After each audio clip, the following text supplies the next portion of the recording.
کوئی دور بھی کوئی وقت بھی اولیاء کے وجود سے خالی نہیں ہوگا۔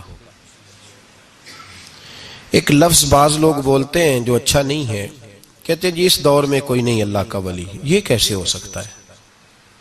یہ کیسے ممکن ہے؟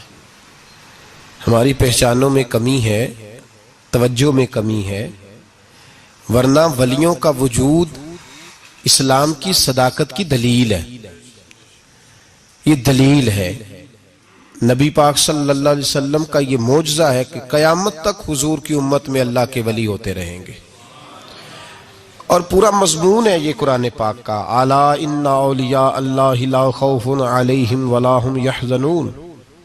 پورا مضمون ہے، یا ایھا الذین آمنوا اتقوا اللہ وکونوا مع الصادقین واتبعوا سبیل من اناب الی۔ پورا مضمون، جگہ جگہ اللہ کے ولیوں کی علامتیں، واتبعوا سبیل من اناب الی، اس کے پیچھے چل جو میرے پیچھے چل رہا ہے۔ اللہ فرما رہا ہے جو میری طرف رجوع کر رہا ہے تو اس کے پیچھے چل۔ یا ایھا الذین آمنوا اتقوا اللہ، اے ایمان والو اللہ سے ڈر جاؤ، وکونوا مع الصادقین، اور سچوں کی سنگت اختیار کرو۔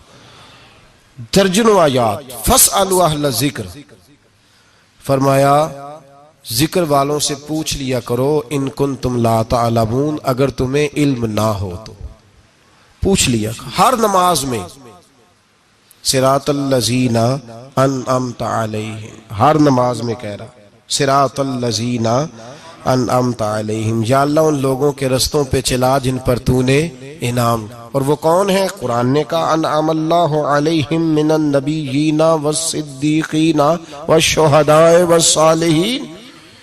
اچھا نماز کے اندر کہتا رہتا ہے ولیوں کے پیچھے چلنا ہے، یا اللہ چلا، باہر نکل کے مکر جاتا ہے، مکر جاتا ہے، کہتا ہے مجھے خود قرآن حدیث آتا ہے۔ اور یہ اب ایک تو تھے نا پہلے کچھ لوگ جن کے نظریات میں فرق تھا، اب اپنے بہت سارے لوگ کہتے چھوڑو کیا ضرورت، بھئی پورا مضمون ہے قرآن پاک کا اللہ کے ولی، پورا ایک مضمون ہے، حدیث کا پورا باب ہے۔ آج میں صفات اولیاء عرض کرنے لگا ہوں، پہلے یہ تو سمجھ لینا جن سے پیار کرنا ہے وہ ہوتے کس طرح کے ہیں۔ آج یہ سمجھ لیں کہ ولی بنیادی طور پر ہوتا کون ہے۔ ایک ہے میں کہوں کہ ولی فلاں ہوتا ہے، ایک ہے کہ کوئی بزرگ کہیں، اور اس سے تھوڑا آگے بڑھیں تو اگر صحابی بتائیں پھر تو کیا ہی بات ہے، اور اگر بالکل ہی ہم اتھارٹی پہ جانا چاہیں بنیاد پہ تو بہتر نہیں ہمیں خدا بتا دے اور محمد مصطفیٰ بتا دے صلی اللہ علیہ، یہ سب سے مضبوط بات نہیں؟ کیا خیال ہے؟ 100 گلاں تے سرے تے گنڈ، بھئی پوچھو ہی نہ کسی سے، ڈائریکٹ قرآن پاک سے پوچھ لو ولی کون ہوتے ہیں۔ صحیح ہے؟ اج گل مکدی نہ مکائیے، ضرورت ہی نہ رہے۔ ایک کہنا میں بابا صاحب سے سنا ہے، دوسرا کہتا میں نے خواجہ صاحب سے سنا ہے، تیسرا کہتا میں نے فلاں صاحب سے سنا ہے۔ بھئی ضرور، کوئی عرض نہیں، یہ سارے لوگوں کی بات، سارا آنکھوں پہ، پر جو بات اللہ بیان فرمائے، جو بات اللہ کا قرآن بیان فرمائے وہ سب سے مضبوط ہے کہ نہیں؟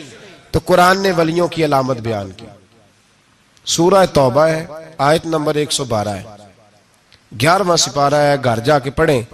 اللہ فرماتے ہیں ولی کون ہوتے ہیں، میرے کامل بندے کون ہوتے ہیں۔ اللہ فرما رہا ہے التائبون، اللہ کے ولیوں کی پہلی علامت یہ ہے کہ وہ توبہ کرنے والے ہوتے ہیں۔ توبہ کا لغوی معنی رجوع کرنا، یعنی وہ اللہ کی طرف توجہ کرنے والے ہوتے ہیں۔ التائبون العابدون، وہ توبہ کرنے والے ہوتے ہیں اور عبادت کرنے والے ہوتے ہیں۔ پھر فرمایا العابدون الحامدون، وہ یہ آپ نے غور سے سننی ہے بات، خاصی توجہ کرنی ہے، یہ قرآن پاک ہے نا جی، یہ سب سے توجہ والا معاملہ ہے، خاص غور کریں۔ اور رٹا ختم کرنے لگا ہوں آج، جو قرآن پاک بیان کرے اس پہ اتفاق کرنا چاہیے کہ نہیں؟ کرنا چاہیے نا اتفاق، ضروری بات ہے نا جی۔ تو یہ ہمارے پاس قول فیصل ہے اللہ کی کتاب، ہمیں باہر جانے کی ضرورت۔ کسی نے ٹال والا ولی سمجھ لیا ہے، کسی نے گال والا ولی سمجھ لیا ہے، کوئی ولی بنا کے بیٹھ گیا ہے، کوئی بنا کے، جاہل مطلق، پرلے درجے کے جاہل لوگ، دین کی روح ابجد کا نہیں پتا، اور مصیبت گلے میں ڈالی ہوئی ہے۔ پتہ نہیں کیا مائنڈ سیٹ ہے لوگوں کا بھی، کس طرح لوگوں کو قابو کرتے ہیں این فرائض چیزوں پہ۔ اب یہ ملنگوں نے پکا رٹا لگایا، کہتے ہیں مولویاں کو نہ جایا جائے۔ اور میں کہتا رہتا ہوں میں بھی اس مولوی کے خلاف ہوں جو مولوی دینداری نہیں کرتا، دنیا داری کرتا ہے۔ پر مولوی کا معنی مولا والا، کیا ترجمہ ہے؟ عجیب تو آدمی ہے، پکا رٹا۔ وہ ہمارے سندھ کے راجے مہاراجے سائیں، پنجاب کے وڈیرے اپنے گاؤں میں سکول نہیں بننے دیتے تھے، اس لیے کہ وہ کہتے تھے اگر ان کے بچے پڑھ گئے نا تو ہماری بھینسوں کو چارہ کون ڈالے گا۔ اسی طرح یہ جو پیر ہے نا آج کل کے، یہ علماء کے پاس نہیں جانے دیتے، کہتے انہوں نے پتہ لگ گیا تو سانو مننا ہی کو نہیں ہے نا، لہذا ان کو دور دور رکھو تاکہ یہ کہیں ایسا نہ ہو کہ ہم سے پیچھے۔ ادھر تسی بابا تیانے لایا ہے کہانیاں سنو کے۔ اب تو لوگ دین بھی قوالوں سے سیکھتے ہیں، قوالوں سے معاذ اللہ، اور ایسے ایسے کفر ہے معاذ اللہ ثم معاذ اللہ۔ تو جو قرآن بیان کرے وہ ہمارے لیے سب سے بہتر نہیں؟ قرآن مجید نے کہا التائبون العابدون، توبہ کرنے والے، عبادت کرنے والے، حامدون، اللہ کی حمد کرنے والے، سائحون، روزے رکھنے والے۔ کون جی؟ ولیوں کی علامتیں، روزے رکھنے والے، راکعون ساجدون، رکوع کرنے والے اور سجدے کرنے والے، رکوع کرنے والے اور سجدے کرنے والے۔ بس توبہ کی، رکوع کیا، سجدہ کیا، نماز پڑھی، عبادت کی، یا اللہ کافی ہے؟ فرمایا نہیں، الآمرون بالمعروف، نیکی کا حکم دینے والے، والنہون عن المنکر، اور برائی سے روکنے والے، میدان میں رہنے والے، میدان میں، والحافظون لحدود اللہ، نیکی کا حکم دینے والے، برائی سے منع کرنے والے، اور اللہ کی حدوں کی حفاظت کرنے والے۔ اللہ کی حدوں کی یہ علامتیں بیان کر کے کہا وبشر المومنین، محبوب اپنے ان غلاموں کو میری رضا اور جنت کی خوشخبری سنا دے۔ محبوب یہ جو تیرے غلام ہیں نا جن میں یہ صفتیں پائی جاتی ہیں، ان کو میری رضا اور جنت کی، یہ توبہ کرنے والے، پھر فرمایا عبادت کرنے والے، اللہ کی حمد کرنے والے، رکوع کرنے والے، سجدے کرنے والے، نیکی کا بولیے اور برائی سے من، اور اللہ کی حدوں کی، محبوب انہیں خوشخبری دو جنت کی۔ انہیں توبہ، ولی وہ والی توبہ نہیں کرتے جو ہم توبہ کرتے ہیں شب برات کی ساری رات، استغفر اللہ، یا اللہ معاف کر دے، چیخوں کی آوازیں مسجد میں، ہر مسجد سے رونے کی آواز۔ پکی سچی توبہ کر کے شیخ آئے ہیں پر دکان پہ جا کے سویرے جھوٹ بولنا شروع کر دیا۔ یہ کون سی توبہ ہے؟ یہ مذاق ہے؟ ساری رات روتا رہا ہے، سویرے دفتر کھولا ہے، فراڈ شروع کر دیا ہے، تو نے توبہ کی ہے؟ حد ہو گئی بھائی، یہ والی توبہ نہیں۔ ایک توبہ میرے نبی پاک بھی کیا کرتے تھے۔ بھائی توبہ تو ہے رب سے رشتہ بنانے کا نام، میرے نبی پاک بھی ایک توبہ کرتے تھے۔ بخاری مسلم میں حضور نے فرمایا میں ایک دن میں 100 مرتبہ استغفار کرتا ہوں۔ اس کا کیا مطلب تھا؟ امت کو تعلیم دینے کے لیے۔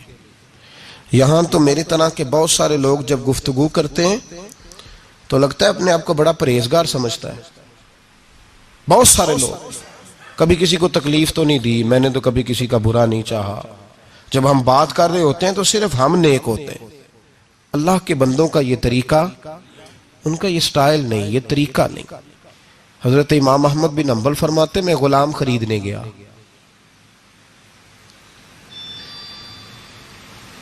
اس نے میرے ساتھ شرط رکھی کہ حضور آپ مجھے خرید کے لے جانے ہیں، میری شرط یہ ہے کہ میں دن کو آپ کی ڈیوٹی کروں گا، رات کو نہیں کروں گا۔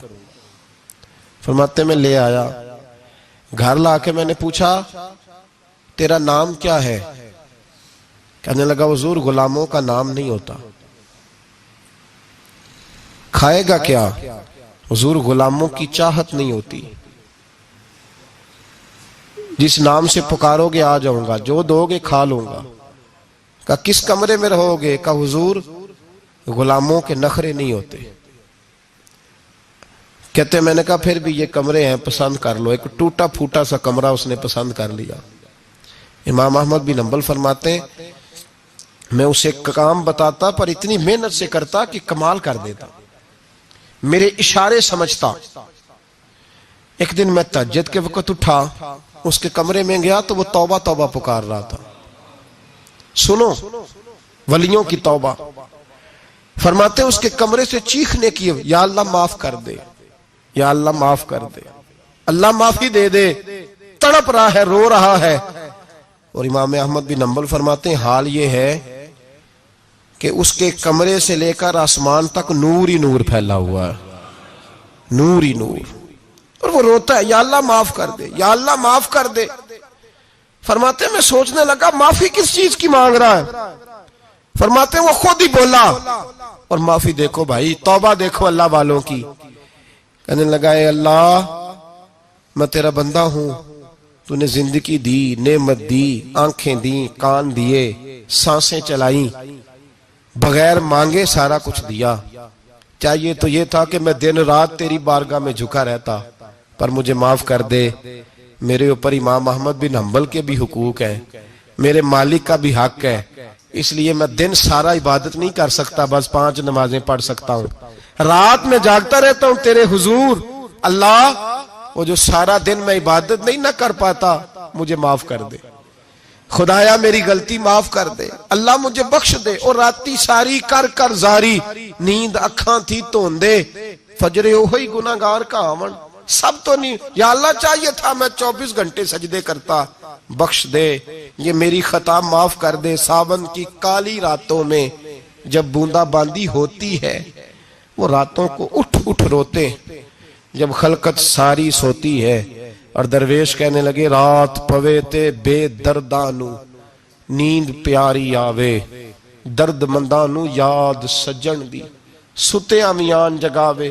یا اللہ معاف کر دے، میں سارا دن سجدے نہیں کر پاتا، سارا دن لمبی نہ، معافی دے دے، یہ توبہ ہے اللہ والوں کی۔ امام احمد بن حنبل فرماتے ہیں فجر کے وقت وہ میرے ساتھ مسجد گیا، میں نے اس کا چہرہ دیکھا، میں اس کو کونے میں لے گیا، میں نے کہا جا تو اللہ کی رضا کے لیے آزاد ہے، جا میں اپنے حق معاف کرتا ہوں، مکان تیرے پاس رہے گا، کھانا تجھے ملے گا، تو آزاد ہے۔ اس نے کہا حضور ہوا کیا؟ ہوا کیا؟ ہماری تو خواہش ہے نا کہ بندہ اس وقت ملنے آئے جب میں تسبیح پڑھ رہا ہوں، کوئی اس وقت گھر پہنچے جب میں سجدے میں ہوں، لوگوں کو پتا چلے بڑا نیک ہے، بڑا نمازی ہے۔ اس وقت کسی کی نظر پڑے جب میں بالکل قرآن پاک پہ بیٹھا ہوں۔ فرماتے ہیں جب میں نے کہا نا تو آزاد ہے، تو کہنے لگا حضور کیا ہوا؟ فرمانے لگے رات میں نے تیری توبہ دیکھ لی ہے، توبہ دیکھ لی۔ امام صاحب فرماتے ہیں وہ پھر تڑپ کے رویا، سجدے میں سر رکھا، تو نے یہ کیا عجب کیا، مجھ کو بھی فاش کر دیا، میں ہی تو ایک راز تھا سینہ کائنات میں، میں سراپا مخزن راز تھا، میں رہا تھا مدت و راز میں، یہ تیرا شوق کے دید کشاں کشاں مجھے بھی کھینچ لایا مجاز میں۔ اے اللہ پردہ ہی کھول دیا ہے تو نے، یہ عبادتیں، یہ توبہ، یہ ریاضتیں، یہ تیرا میرا راز تھا، اللہ تو نے پردہ ہی کھول دیے، مہربانی کر مجھے پردہ پوشی عطا فرما، اللہ معاف کر دے، مجھے پردہ پوشی عطا کر۔ حضرت امام احمد بن حنبل فرماتے ہیں سجدے میں اس نے بلند آواز سے اللہ اکبر کہا، پھر وہ گرا، اس کی روح پرواز کر گئی، پرواز کر گئی، چلا گیا، رخصت ہو گیا۔ یہ عاشق کا جنازہ ہے، ذرا دھوم سے نکلے، محبوب کی گلیوں سے ذرا گھوم کے نکلے۔ او بھائی اس بات پہ بھی توبہ ہے کہ یا اللہ میں سارا دن نفل نہیں پیے، یہ اللہ کے ولیوں کی توبہ ہے، سارا کچھ کر کر آ کے نا، سارا کچھ کر کر آ کے پھر بھی معافی، ڈیوٹیاں کر کے ساری پھر بھی معافی، یا اللہ معاف کر دے، سارا دن عبادت کر کے پھر بھی کہتے اللہ بخش دے۔ وہ نیکوکار ہونے کے باوجود توبہ کرتے ہیں، یہاں گناہگار ڈٹے ہوئے، ڈٹ گئے۔ توبہ بندے کو اللہ کے قریب کر دیتی ہے۔ ہم لوگ کہتے ہیں گناہ ہوں گے تو توبہ کریں گے نا، اور ہمارے زمانے میں تو گناہگار ہے ہی نہیں، سارے نیکوکار ہیں، اللہ ماشاءاللہ۔ گناہگار ہوں گے تو توبہ کریں گے۔ کئی دفعہ نا ہمارا بھائی ناراض ہو جاتا ہے، دوست ناراض ہو جاتا ہے، تو وہ جب ناراض ہوتا ہے نا بہت زیادہ بولتا نہیں تو ہم پھر قریب جاتے ہیں, اس کو پوچھتے ہیں کیا بات ہے, کیوں ناراض ہے, ادھر دیکھیں میری طرف, کیوں ناراض ہے, کیا ہوا؟ وہ کہتا ہے نہیں نہیں بس چھوڑو, ہمیں نہیں پتا ہوتا, تفصیل پوچھنی پڑتی ہے, بات کرنی پڑتی ہے. پھر وہ بتاتا ہے کہ وہ جو تو نے ایک جملہ کہا تھا نا وہ تجھے نہیں کہنا چاہیے تھا. پھر ہمیں خیال آتا ہاں مجھ سے غلطی ہو گئی. پھر ہم کیا کرتے ہیں, معافی مانگتے ہیں, راضی کرتے ہیں. ہوتا ہے ایسے کہ نہیں ہوتا ہے نا جناب؟ تو بندے سے تو بعض اوقات ایسا معاملہ ہو جاتا ہے تجھے پتا نہیں, تو کیا اللہ کی ایسی نافرمانی نہیں ہوتا تھی جس کا تجھے پتا ہی نہ ہو؟ اللہ کے بندے روز رات کو معافی مانگ کے سوتے تھے, روز. پتہ نہیں کوئی انجانے میں جملہ نہ نکل گیا ہو, ہر وقت ڈرے رہتے تھے. سیمر بندوں سے نہیں, کس سے؟ زور سے بولیے. ڈرے رہتے تھے یا اللہ معاف کر دے. ان کی طبیعتوں پہ خشیت طاری رہتی.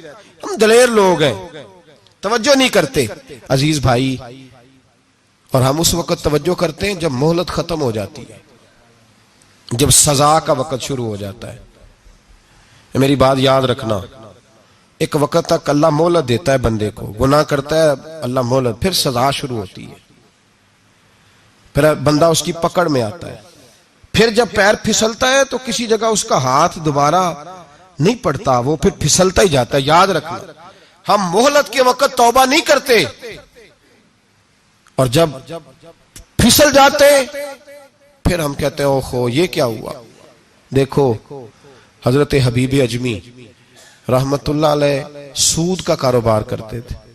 اب تو لوگوں نے نام بدل دیا ہے نا, سود کا نام لوگوں نے پرافٹ رکھا ہے, اور بڑے بڑے حسین لوگ ہیں اور نئے نئے ہمارے ترجمے, اور میں وہ پیسے غریبوں کو دے دیتا ہوں. کبھی گندے پانی سے وضو ہوا ہے تو گندے رقم سے غریبوں کا بھلا کرے گا تجھے ثواب ملے گا؟ تو مذاق کر رہا ہے تو دین کے ساتھ. کبھی گندے پانی سے بھی وضو ہوا ہے, میں غریبوں کو دے, کیا مطلب ہے اس بات کا؟ نبی پاک سے زیادہ تجھے غریبوں سے پیار ہے معاذ اللہ. حضور نے نہیں کہا سود لے لو اور غریبوں کو دے دینا, حضور رحمت للعالمین ہے نا, تو چاہیے تھا کچھ ایک ہمیں دے کے جاتے. حبیب اجمی کہتے ہیں میں سود کا کاروبار کرتا تھا. حضرت حسن بصری کبھی کبھی مجھے ملتے تھے اور مجھے فرمایا کرتے تھے مہلت سے فائدہ اٹھا, کہیں ایسا نہ ہو تیری سزا شروع ہو جائے. مہلت سے فائدہ اٹھا, اللہ نے مہلت دی ہوئی ہے. تو سمجھتا ہے میں بڑا سمارٹ ہوں, میری بڑی عقل ہے, میں کہیں الجھ نہیں رہا, میں جا رہا ہوں دھوکے دیے جا رہا ہوں تو کوئی مجھے پکڑ ہی نہیں رہا. یہ مہلت ہے, فائدہ اٹھا, ورنہ پھر جب وہ پکڑنے پہ آتا ہے ان بطش ربک لشدید, پھر اس کی پکڑ سخت ہے. توبہ کر لے, مہلت کے وقت توبہ کر. کہتے میری دل پہ بات اثر نہیں کرتی تھی, میں جی کرتا ارادہ کرتا پر چپ کر جاتا. میرے پاس بڑی رقم تھی, لوگوں کو دے رکھی تھی سود پہ, میں وہ پیسے لاتا اور اسی سے میرا سارا کام چلتا. میں نے تجزیے پڑھے ہیں, مجھے یقین نہیں آتا, ویسے میں نے تجزیے پڑھے ہیں کہ لوگوں نے اربوں روپیہ بینکوں میں رکھا ہوا ہے. مجھے نہیں پتا, لیکن میں نے جو اخباروں میں پڑھا اربوں روپیہ ہے, اور لوگ سود کا کاروبار کرتے ہیں اور کمائی کھاتے ہیں سود کی. معاذ اللہ, استغفر اللہ. فرماتے میں نے کہا مولوی پیر صوفی بتاتے ہی رہتے ہیں, میرے پہ اثر نہیں ہوتا تھا. فرماتے ایک دن نا ایک بندے کی گوشت کی دکان تھی, اس سے میں نے سود لینا تھا, میں اس کی دکان پہ گیا, پیسے رکھ. اس نے کہا یار مہلت دے. نہیں ہے. کہا ادھر پیسے رکھ. یار نہیں تیری مہربانی. کہا چل پھر اتنے کلو گوشت اتار, لیکن پیسے پھر بھی باقی ہیں سود والے. کہتے ہیں وہ گوشت میں اتار کے لایا, میری بیوی بھی مجھے روز سمجھاتی تھی کہ باز آ جا. کہتے ہیں میں گوشت گھر لایا, حضرت بی بی اجمی کہتے ہیں میری بیوی نے پکانے کے لیے ہنڈیا چولہے پہ چڑھائی, اور ابھی اس نے مسالہ ڈال کے اس کے اندر چمچہ گھمایا ہی تھا کہ وہ سارا خون بن گیا. میری بیوی چلائی, کہنے لگی جلدی آ, تو بھی برتن لا, بچے بھی بلا, میں بھی بیٹھتی ہوں.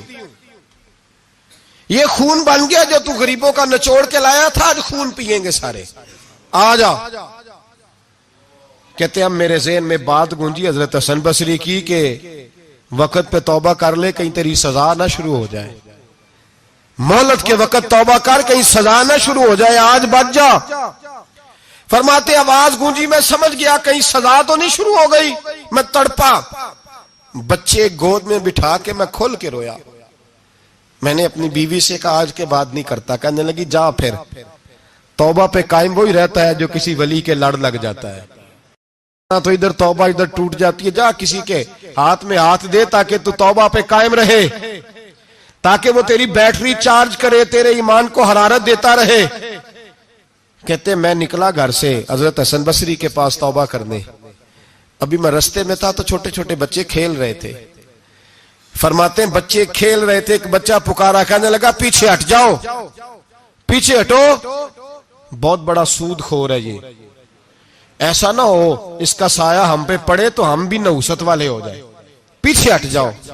کہتے ہیں ایک اور چوٹ لگی. میں نے کہا یا اللہ تیری ننھی مخلوق بھی مجھ سے نفرت کرتی ہے, یہ بھی. فرماتے ہیں حضرت حسن بصری کے پاس گیا تو قدموں پہ سر رکھ کے میں بڑا رویا. میں نے کہا میرے لیے دعا کر, عرش کا مالک مجھ سے راضی ہو جائے. سنا ہے جب آپ دعا کرتے ہیں تو بڑی جلدی سنتا ہے. پتا سارا ہے سردار نو کیتیاں دا پردہ چپایا ہی پلا اسی. دعا کر وہ مجھ سے راضی ہو جائے. اب تو میرے بچوں کی ہنڈیا میں خون آنے لگا ہے, مہربانی کر. کہتے ہیں حضرت حسن بصری نے کہا تجھے مبارک ہو, میں دیکھ رہا ہوں تیری توبہ سچی ہے تو اللہ بھی تجھ سے راضی ہو جائے گا. میں دیکھ رہا ہوں تیرے اندر احساس, تیرے لفظ بتاتے ہیں تو کھری تو جا, اللہ بڑا مہربان ہے. کہتے تسلی دی, پیار کیا, کھری توبہ کی, بیعت ہوا, واپس آیا تو بچے وہیں کھیل رہے تھے, ابھی کھیل رہے تھے. فرماتے میں ڈرتے ڈرتے ان کے پاس سے گزرا تو ایک بچہ پکارا, کہنے لگا پیچھے ہٹ جاؤ, پیچھے. اللہ کا ولی حبیب اجمی آ رہا ہے, اللہ کا ولی حبیب آ رہا ہے. کہیں ایسا نہ ہو ہمارے پیروں سے کوئی مٹی اڑے اور ولی کے کپڑوں پہ پڑ جائے اور ہم اللہ کے ولی کے بے ادب ہو جائے. پیچھے ہٹو, رستہ دے دو. فرماتے میں اللہ اکبر کہا. میں نے کہا مالک تیرے قربان جاؤں, ابھی میں نے توبہ کی اور ابھی تو نے اپنی مخلوق کے دل میری طرف موڑ دیے. ابھی بھائی توبہ کھری سچی مہلت کے وقت توبہ کرو. پھر جب وہ والا وقت آتا ہے نا جب سزا شروع ہو جاتی ہے پھر مشکل ہو جاتا ہے. میرے رسول پاک علیہ السلام نے فرمایا سکھوں میں دعائیں مانگا کرو, رب دکھوں میں جلدی قبول کرے گا.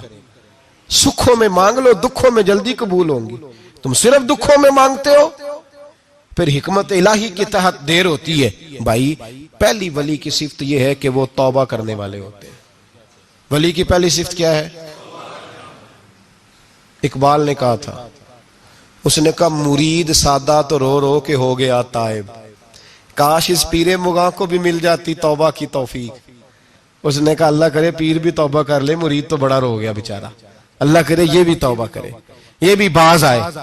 توبہ انسان کو نوازتی ہے ہر وقت, ہر جملے سے, ہر بات سے. اور ایسی غلطیاں جن کا ہمیں پتہ ہے ان سے تو کرنی ہے, جن کا نہیں بھی پتہ ان سے بھی. اب کیا کریں؟ التائبون العابدون, اب اللہ کی عبادت کریں. ولیوں کی دوسری صفت کیا ہے؟ وہ اللہ کی. ہمارے زمانے میں نفلوں کا رواج ہی ختم ہو گیا ہے. عصر کی پہلی 4 سنتے ہیں, عشاء کی کتنے فیصد لوگ پڑھتے ہیں؟ ہمارے بزرگوں کا طریقہ تھا, گھروں میں حجرے مخصوص ہوتے تھے. نبی پاک صلی اللہ علیہ وسلم نے فرمایا گھر کو قبرستان نہ بناؤ, کچھ نوافل گھروں میں بھی پڑھا کرو. وہ اذانوں سے پہلے وضو کر کے بیٹھے ہوتے تھے, مصلی آباد ہوتے تھے, اور بہت سارے بزرگوں کی قبریں اس جگہ پہ بنی جہاں وہ عبادت کرتے تھے. نفلوں سے دور ہیں ہم, نفلوں سے. نفل سے کیا ملتا ہے؟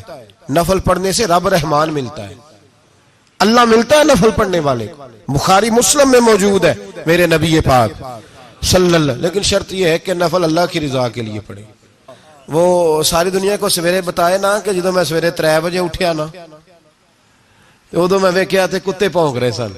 یہ تو نے خبر دی ہے کہ میں صبح 3 بجے نا. یہ کس کے ساتھ راز ہے بولیے؟ بڑی زبردستی بعض بندے بلکہ کے بندہ ڈھونڈ رہے ہوتے ہیں, کوئی بندہ ملے تو اسے بتائیں.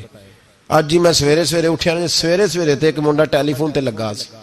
میں کہا تسی نفل پڑھن اٹھے سو کہ منڈا ویکھن اٹھے سو؟ تو جڑے کام اٹھے سو کرو, انہوں لگا رہن دیو, اپنا کام کرے. وہ اصل مسئلہ پتہ کیا ہوتا ہے کہ وہ غبار چڑھا ہوا ہے طبیعت میں کہ کسی طریقے میں بتا دوں کہ میں سویرے 3 بجے, تو اس کا نقصان پتہ کیا ہوتا ہے؟ اس میں شراکت داری ہو گئی, اور اللہ کو شراکت داری پسند نہ. تو وہ اپنے رب کے ساتھ راز نیاز کا وہ عبادت کا ثواب بڑھ جائے. نبی رحمت صلی اللہ علیہ وسلم نے فرمایا جب بندہ کثرت سے نفل پڑھتا ہے تو اللہ کے قریب ہو جاتا ہے. کتنا قریب ہوتا ہے کہ اللہ فرماتا ہے میں اس کے ہاتھ بن جاتا ہوں, پھر میں اس کے پیر بن جاتا ہوں, پھر میں اس کی آنکھیں بن جاتا ہوں, پھر میں اس کے کان بن جاتا ہوں, پھر میں پھر اس شخص کا وجود بن جاتا ہوں. کیا مطلب؟ یہ بخاری مسلم ہے. آنکھیں بندے کی ہوتی ہے, طاقت اللہ کی ہوتی ہے. ہاتھ بندے کے ہوتے ہیں, طاقت اللہ کی ہوتی ہے. پیر بندے کے ہوتے ہیں, طاقت اللہ کی. تو پھر اگر کوئی ولی دور سے سن لے تو طاقت کس نے دی ہے؟ تو اگر کوئی ولی دور سے دیکھ لے تو طاقت کس نے دی ہے؟ اللہ نے. اگر کوئی ولی ہاتھ بڑھا کے کسی کی پریشانی دور کر دے تو طاقت کس نے دی؟ یہ پیچھے طاقت کس کی ہے؟ اللہ کی. تو یہ بخاری مسلم ہے. اللہ کی عبادت کریں, عبادت سے برکت آتی ہے. حضرت ابو ادریس خولانی رحمت اللہ علیہ حضرت معاذ بن جبل کے شاگرد تھے, تابی بزرگ تھے. فرماتے ہیں کہ میں جب سے حضرت معاذ بن جبل کی صحبت میں بیٹھا نا تو برے کاروباروں سے میری طبیعت تو چاٹ ہو گئی. کئی کاروبار میں دیکھتا تو جھوٹ بولنا پڑتا, اس میں بڑا کچھ کرنا پڑتا, تو مجھے ڈر آتا. آپ فرماتے میں نے نا بڑی کوشش کی پر میری مرضی کا کام مجھے, صوفی کاہل نہیں ہوتے, سست نہیں ہوتے, جھوٹ نہیں بولتے. فرماتے میرے اندر طاقت تھی کہ میں حلال کما کے بچوں کو کھلاؤں پر میری مرضی کا کام نہیں ملتا تھا. حد ہو گئی. اور جب انسان نیکی کی طرف آتا ہے تو کچھ نہ کچھ آزمائشیں ضرور آتی ہیں, یہ پکی بات ہے, پکی بات. جب وہ غلط ملت کر رہا ہوتا ہے تو اس کو لگتا ہے سارا کچھ صحیح ہے, جب سیدھا ہوتا ہے تو بہت ساری پریشانیاں بھی ضرور آتی ہیں. یہ مزاج ہے دین کا. آپ فرماتے ہیں میں پریشان رہنے لگا, حالات خراب ہونے لگے, آزمائش سخت ہونے لگی, کاروبار بند ہو گیا, کام ہی کوئی نہیں ملتا تھا. میری بیوی ناراض رہنے لگی, ہلکا ہلکا تو اس نے مجھے کہنا شروع کیا, پھر جلال میں آ گئی. اور ایک دن مجھے کہنے لگی اگر آج نانا کچھ لے کے آئے تو بچے لے کے میکے چلی جاؤں گی. آپ فرماتے میں بڑا پریشان ہوا, نکل گیا فجر پڑھ کے کام کی تلاش میں.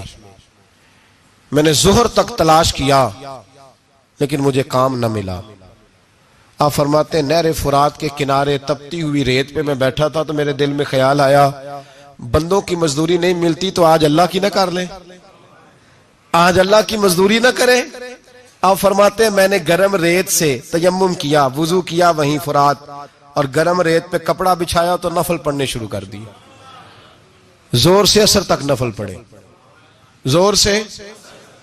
چلے میں ایک دعا کرتا ہوں, آپ آمین کہنا. اللہ کرے کہ ہم مغرب کے بعد والے نفل ہی پڑھنے شروع کر دیں. نبی کریم سید عالم صلی اللہ تعالی علیہ وآلہ وسلم کے غلاموں کا حال دیکھے, عبادت کا حال دیکھے. فرماتے میں نے کہا آج اللہ کی مزدوری کرے, زور سے اثر تک نفل پڑھے گرم ریت پہ. اور جب اثر ہوئی نا تو میں نے اپنے رومال میں نا تھوڑی سی ریت باندھ لی.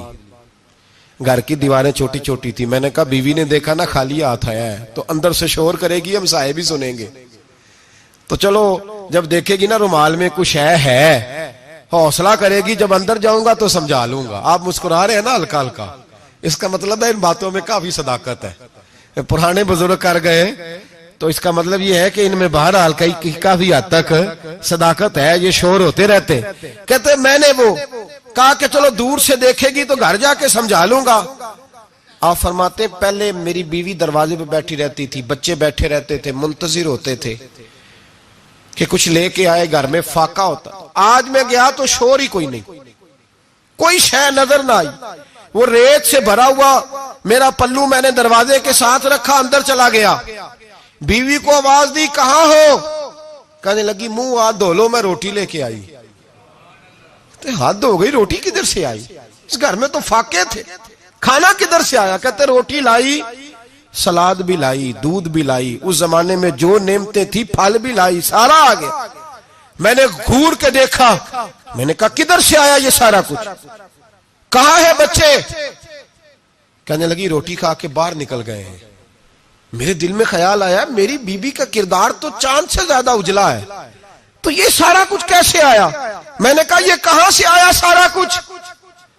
تو کہتی ہے میری طرف دیکھ کے کہنے لگی پتہ نہیں آج کس کریم کی مزدوری کرنے چلے گئے تھے, پتہ نہیں کس کریم کی مزدوری پہ چلے گئے تھے، زور ہوئی ہے تو اس نے اناج کی بوریاں بھیجی ہیں، چاول بھیجے ہیں، پھل بھیجے ہیں، اتنا کچھ بھیجا ہے کہ میرے گھر میں رکھنے کو جگہ ہی کوئی نہیں۔ یہ کہتے کہتے اٹھی اور کہنے لگی پہلے ہی بڑا آیا تھا، اب اور کیا لائے ہو؟ آپ فرماتے میں سکتے میں تھا، اس نے جا کے میرا رومال جو کھولا، میں ریت لایا تھا، رب کریم نے ہیرے بنا دیے، وہ ہیرے بن گئے۔ آپ فرماتے کہنے لگی کس کریم کی مزدوری پہ گئے تھے؟ فرماتے میں اٹھا اور کچی زمین پہ سر سجدے میں رکھا، میں نے کہا مالک میں ساری زندگی دنیا راضی کرتا رہا، لوگوں کے دروازوں پہ کھڑا رہا، تعلقات بنا کر تھوڑی سی روزی کے لیے جدوجہد کرتا رہا، دھتکارا گیا، ستایا گیا، مولا میں تو تیرے دروازے پہ آج آیا ہوں، پوری دیہڑی بھی نہیں لگائی، زور سے سر ڈیوٹی کی ہے، اللہ تیری تھوڑی مزدوری کا اتنا اجر ملتا ہے، خدایا تو اتنا نوازتا ہے۔ فرمایا اللہ میں محنت بھی کروں گا، کام بھی کروں گا، لیکن دنیا کی مزدوری تھوڑی کروں گا، مالک تیری عبادت زیادہ کروں گا۔ بھائی یاد رکھو ہم ساری زندگی لوگ قبروں میں چلے گئے، مسجد نہیں آئے، قبروں میں الہاکم التکاثر حتی زرتم المقابر، قبر میں جانے کا ٹائم آیا، لوگوں کی نمازیں پڑھ دی گئیں پر لوگوں نے نمازیں شروع نہیں کی، نمازیں پڑھ دی گئی۔ کہیں لے جاؤ، شادی کا موقع ہے تو وہ کراچی جانے کو تیار ہے، لیکن چند فرلانگ پہ مسجد ہے، مسجد جانے کو تیار ہے۔ اللہ کے ولی کی علامت ہے وہ عبادت گزار ہوتا ہے، اور جو نہ نماز پڑھے نہ نماز پڑھائے وہ زندیق تو ہو سکتا ہے، پیر ہو سکتا، میں ذمہ داری سے کہہ رہا ہوں زندیق تو ہو سکتا ہے پر پیر ہو سکتا بالکل بے دین ہے، بلکہ بد دین ہے، پیر ہو سکتا۔ اس لیے کہ اللہ کے ولی کی علامت یہ ہے کہ اس کے چہرے پر عبادت کی روشنی ہوتی ہے، تقوی کا حسن ہوتا ہے، تقوی کا، پرہیزگاری کا نور ہوتا ہے۔ اللہ کے بندے توبہ کرنے والے، عبادت کرنے والے، روزے رکھنے والے، رکوع کرنے والے، سجود کرنے والے، یہ ان کا ذاتی فعل ہے۔ اور یہاں وہ بس نہیں کرتے، الآمرون بالمعروف، اب نیکی کا حکم دیں گے، والنہون عن المنکر، اور برائی سے۔ جی پیر تو کسی تحریک میں نکلتے ہی نہیں، بڑے بڑے گدیوں کے پیر جو ہے نا، بڑے بڑے، کبھی آپ نے دیکھے کسی جلوس میں آتے ہوئے؟ جی چلے کچھ درویش ایسے ہیں جو اپنی طبیعت کے تقاضے کے مطابق نہیں آتے، لیکن وہ امت کی مظلومیت سے بے خبر نہیں ہوتے، وہ ایک علیحدہ بات ہے کہ وہ عبادت گزار ہے، وہ ویسے ہی نہیں نکلتے، وہ چلے ایک، لیکن وہ مرید اگر بلائے تگڑا تو پشاور بھی چلے جائیں، جی لندن کا بھی دورہ کر رہے ہیں، امریکہ بھی ہوا ہے۔ سنے بھائی سنے، یہ قرآن مجید، یہ صفتیں کون بیان کر رہا ہے ولیوں کی؟ کون بیان کر رہا ہے؟ تو کسی ملنگ کی ماننی ہے کہ اللہ کی ماننی ہے؟ تو اللہ کہہ رہا ہے کہ ولی کی صفت یہ ہے وہ نیکی کا حکم دیتا ہے اور برائی سے۔ پیر صاحب امریکہ چلے جاتے ہیں، لندن یورپ چلے جاتے ہیں، لیکن کسی تحریک میں نہیں، کسی میں نہیں۔ ناموس رسالت کی بات آئی، پیر سوئے رہے۔ کون تھے سڑکوں پہ؟ پیر تھے کہ مولوی تھے کہ نعت خواں تھے؟ قوال تھے جن کو سرمایہ کھا گئے جو سارا ہمارا، یہ لوگ تھے؟ تحریک ختم نبوت میں ڈنڈے کس نے کھائے؟ علماء نے۔ غازی ممتاز حسین قادری کی تحریک چلی تو سڑکوں پہ کون نکلا؟ تحریک ختم نبوت۔ بتاؤ نا کسی پیر کا بیان دکھاؤ مجھے جس نے کہا ہو۔ تھک گئے گلے، ہماری ریکارڈنگیں لا لا کے لوگ ہمیں سناتے ہیں، کہتے ہیں جناب آپ کی سخت تقریریں نوٹ ہو رہی ہیں اور سوشل میڈیا پہ دور دور جا رہی ہیں، تھوڑی احتیاط کریں۔ میں نے کہا یار کس طرح احتیاط کریں، کیسے احتیاط کریں؟ جس کتے کو اس کا مالک 4 روٹیاں ڈالتا ہے وہ ساری رات آوازیں دے دے کے گزار دیتا ہے کہ میں کسی کو اندر نہیں آنے دوں گا، ہم نے تو ساری زندگی رسول اللہ کا کھایا ہے، تو تیرے کہنے پر خیال کرے، تیرے کہنے پر یہ کیسے ہو سکتا ہے؟ کتا نہیں کر رہا نمک حرامی اور تو ہمیں مشورہ دے رہا ہے؟ جنہ تنا وچ عشق نہ رچیا کتے ہونا تھی چنگے، اور مالک دے کر راکھی کر دے صابر بھوکے ننگے۔ ہم سے کوئی آدمی نرمی کی امید نہ رکھے، تم غیرت ایمانی کو للکارو، ہم چپ کر کے بیٹھے رہیں؟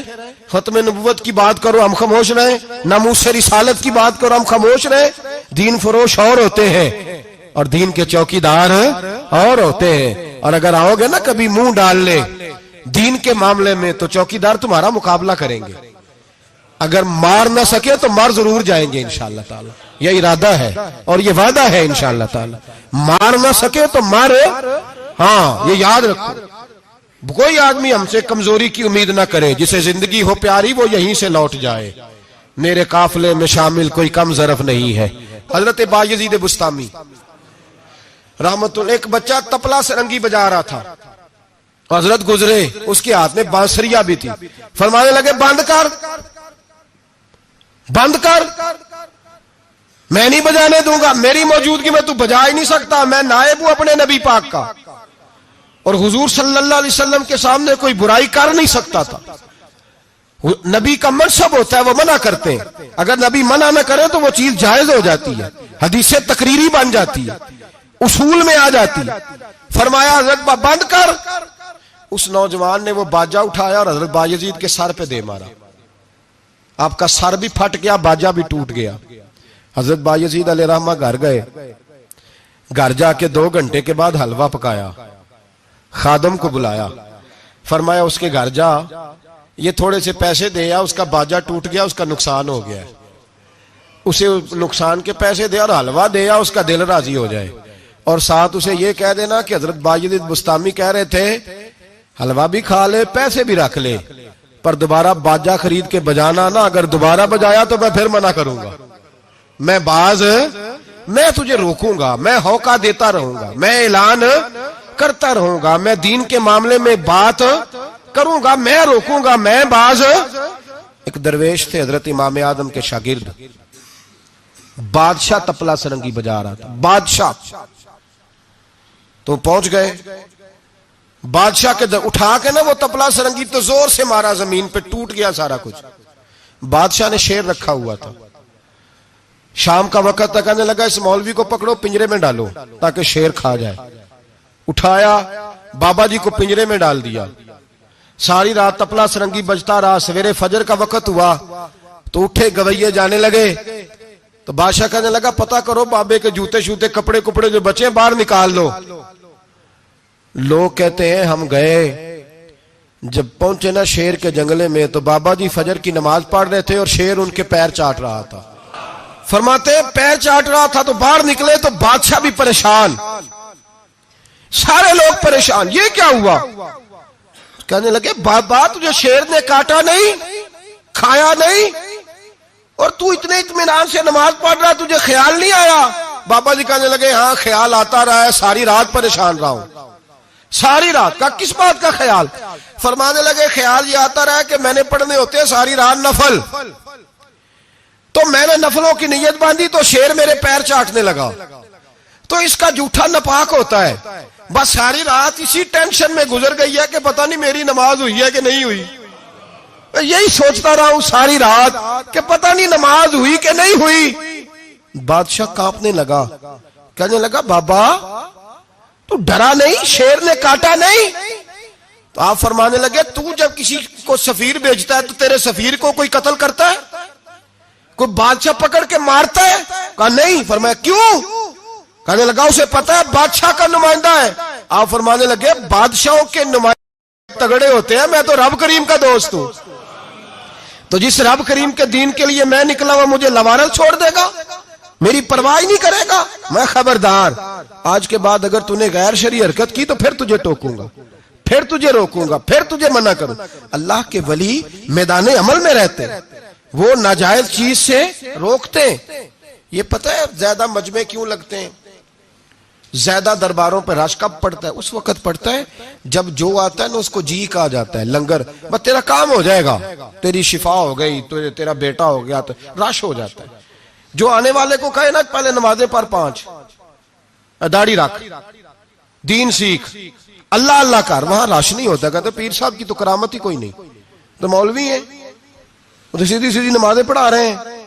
رسول پاک سید عالم صلی اللہ علیہ وسلم کے دین کا نمائندہ ہوتا ہے اللہ کا ولی، وہ ساری زندگی اللہ کی حدود کے قیام کے لیے جدوجہد کرتا ہے. امام احمد بن حنبل نے جیل کاٹی ہے، امام احمد بن حنبل نے جیل کاٹی. آپ فرماتے ہیں بادشاہ وقت نے اس کو میں نے غلطی پہ روکا تو مجھے قید کر لیا، اور قید کیا جب اس نے تو جیل کاٹی، اتنی جیل کاٹی، اتنی جیل کاٹی، اتنے کوڑے مارے کہ امام احمد بن حنبل کا سارا وجود خون سے بھر گیا، کپڑے سارے خون سے آلودہ ہو گئے۔ ایک شخص امام صاحب سے کہنے لگا جب آپ واپس آئے نا رہا ہو کے، کہنے لگا حضور اتنی مار کھائی آپ نے، اتنی، نہ بادشاہ کو روکتے تو کیا ہوتا؟ وہ شخص کہتا ہے میں نے امام صاحب کے وہ کپڑے، وہ کرتا خون سے بھرا ہوا پڑا ہوا تھا، امام صاحب کہنے لگے چل تو چھوڑ، مجھے کیا ملا نہیں ملا، یہ میرا ذرا کرتا تو اٹھا کے رکھ، کرتا تو اٹھا کے سینے سے لگا کندھے پہ رکھ۔ کہتا ہے امام صاحب کا خون سے بھرا ہوا کرتا میں نے جو کندھے پہ رکھا تو مجھے رسول پاک کا دیدار نصیب ہو گیا۔ تو امام صاحب فرمانے لگے تو نے تو ابھی کرتا رکھا ہے تو دیدار ملا ہے، مجھے پوچھ جب میں رسول اللہ کے نام پہ مار کھا رہا تھا تو کتنے جلوے مجھے نصیب ہوئے، مجھے پوچھ کتنے جلوے میں نے دیکھے ہیں۔ تو اللہ کے بندے حدود اللہ کے محافظ ہوتے ہیں۔ زندگی میں کئی دفعہ لوگ نہیں مانتے، داتا صاحب نے لکھا ہے حضرت ذوالنون مصری رحمت اللہ علیہ کو مصر کے لوگوں نے نہیں مانا، چونکہ آپ جو بندہ بھی ناجائز کام کرتا تھا منع کرتے تھے، لوگوں نے نہیں مانا۔ مانتے اس کو ہیں لوگ جو ہاں میں ہاں ملائے، جو تابع دار ہو کے رہے، اس کو ذوالنون مصری کو نہیں مانا۔ فرماتے ہیں مانا لوگوں نے اس دن جس دن ان کا جنازہ اٹھا۔ کیوں؟ جب حضرت ذوالنون مصری کا جنازہ اٹھا تو گرمی بڑی سخت تھی، سخت گرمی تھی۔ داتا صاحب نے کشف المحجوب میں لکھا ہے کہ پرندے کتار در کتار آئے اور جناب ذوالنون مصری پہ سایہ کر دیا، سایہ ہو گیا، ٹھنڈ ہو گئی۔ اوہو، لوگوں نے کہا تو ولی کامل تھا، تو ایک عام مولوی سمجھ کے ساری زندگی پیچھے رہے، تو کامل تھا۔ کہتے ہم لوگ دوڑے، رش ہو گیا جنازے میں، اور جنازے کے بعد اب لوگوں نے ارادہ کیا کہ زیارت کرتے ہیں۔ تو جب حضرت کا چہرہ اٹھایا تو ان کی پیشانی پہ لکھا تھا ھذا حبیب اللہ، یہ اللہ کا محبوب ہے، مات فی حب اللہ، یہ اللہ کی محبت میں مر گیا ہے، یہ محبوب ہے اللہ۔ ساری زندگی ان لوگوں نے پیغام حق دیا، اور جس کو جو نہیں مانا اس کو دعا دی، دعا دی۔ حضرت ذوالنون مصری کے بارے میں داتا صاحب نے لکھا ہے کہ آپ راوی میں دریا میں جا رہے تھے، کسی جگہ بھی آپ کسی سمندر میں دریا میں آپ جا رہے تھے، تو آپ فرماتے ہیں کہ کشتی میں بیٹھے تھے تو سر پہ نا آپ نے سارے بال منڈوائے تھے، ٹینڈ کرائی تھی، پگڑی باندھی تھی، تو کچھ نوجوان وہاں سے گزرے حضرت ذوالنون مصری کے پاس ہے، تو انہوں نے بابا جی کی ٹینڈ کا مذاق اڑایا، مذاق اڑایا، وہ دیکھو ٹینڈ کیسی ہے بابا جی، اور پھر بچے تالیاں بجانے لگے، ہنسنے لگے، پھبتیاں کسنے لگے۔ اللہ اکبر، بڑا مزہ آتا ہے دین کے لیے تانا سننے میں، لطف آتا ہے، ٹھنڈ پڑ جاتی ہے انسان۔ انہوں نے مذاق اڑایا تو کشتی قریب سے گزر گئی، آپ کے مرید ناراض ہوئے، کہنے لگے حضور یہ بدتمیز ہے، نالائق ہے، ان کے لیے بد دعا کریں یہ غرق ہو جائے۔ فرمانے لگے یار جانے دو، کہا حضور نہیں کریں دعا، میں جانے دو، کہا حضور کریں دعا، تو دعا سنو اللہ کے بندے کی۔ کہنے لگے اے اللہ جس طرح دنیا میں یہ ہنس رہے ہیں انہیں قیامت میں بھی ہنستا ہی رکھنا، انہیں قیامت میں بھی ہنستا ہی رکھنا۔ یہ دعا کیا دی، وہ بچے کشتی موڑ کے واپس آئے، پچ ہو گیا، پھر تشبیہ مصلا کی کرنا، اساں ظاہر نو رب منیائے، باطن دا اللہ کی کرنا، اساں ظاہر نو رب منیائے، باطن دا اللہ کی کرنا۔